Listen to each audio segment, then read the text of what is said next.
I recognize the honourable member for Sackville-Cobequid. The Premier recently posted on social media claiming that 94% of Nova Scotians are attached to primary care, but I don't think that the comment section went quite the way he planned. Here's just a few of the hundreds of comments. Taylor wrote, "I guess every single person I know is part of that 6% then." Milton said, 8 years and still waiting. Are you sure about this number? Order. Who has their phone on?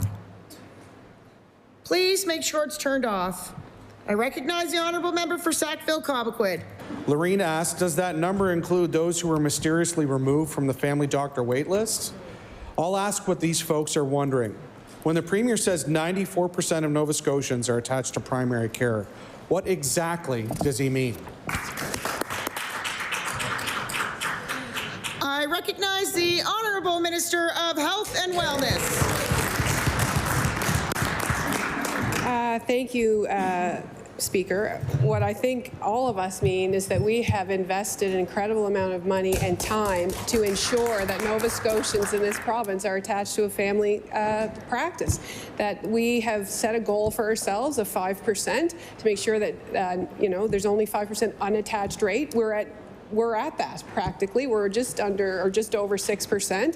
There has been an incredible amount of money invested not only in workforce but also in new models of care. There's been new investments in technology to support people not only in attachment but access.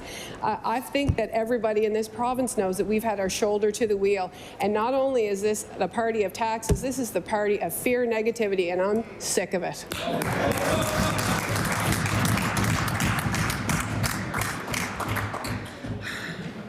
I recognize the honourable member for Sackville-Cobequid. Well, I encourage the minister to dive into these comments and respond to a few of them and finally clear the air. Because Nova Scotians aren't buying what this government is selling. Lawrence writes, I literally know of no one that was waiting that now isn't.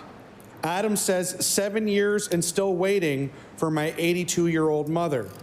Shelley said that she recently checked her status on the registry and found that she was removed without her knowledge.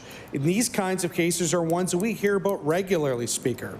But we haven't heard a whole lot about Nova Scotians actually getting a doctor after years on the list.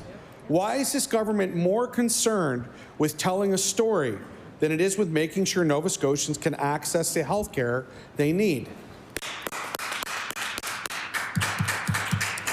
I recognize the Honourable Minister of Health and Wellness.